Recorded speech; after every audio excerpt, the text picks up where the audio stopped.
همداران عزیز سلام علیکم. 18 مارس سال 2025 می باشد.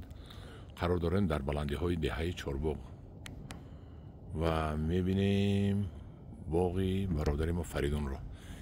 باغ رو بینید، راحت کنید، درختاش چخیل سفید کردگی. این برای نمایشدهی نه، برای نمایشدهی ها درون شهر رو میکنن. این یک عدیری که اینجا نگاه کس نمی بیاید، مهمان نمی بیاید، لیکن نیوگاه بینش رو بینید، باغ رو بینید. آفرین به فریدون، به این مهنت. اینا بینید، باغش رو بینید، ترتیب باغش رو بینید. ای رحمت به پدر و مادرت فریدون. این زردالوهایش رو در پیش ما بینید، آب قطرگی گذراندگی، بیخی هر یک تا این می چکد.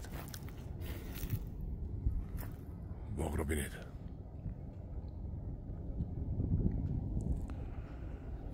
اگر شخص خواهد در همه جا، در تمام کدام تپه خواهد باغ میکند. فقط چی در کار؟ خواهش در کار و مبلغ کمی در کار و مهنت. اینا بینید، اینجا رفش رو امسال میکند، اینجا رو چیزی کاری دیگه است امسال میکند. اینا بینید. اوه، دریای ورزوب دیدید در کجا است؟ همون دریای ورزوب آب آوردگی است. او انم بچکه آب میبیاد. آفرین فریدون، آفرین. باغ رو بینید، تو پویان رفتگی است.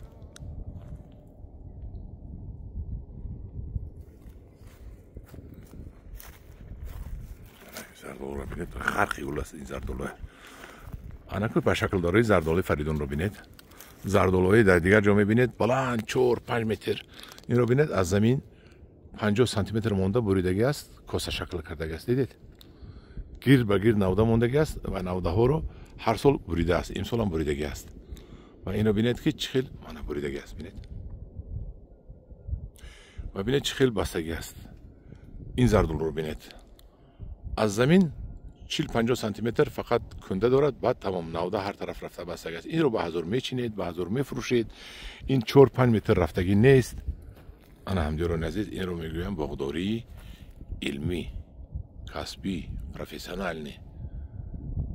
خود فریدون شخص بزرگ است.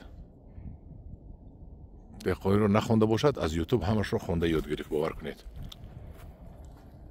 خودش محاسب بوغالتر، لیکن کارش رو بینید. من همدیران عزیز در پناه خدا باشید. خدا نگهبان شما باشد.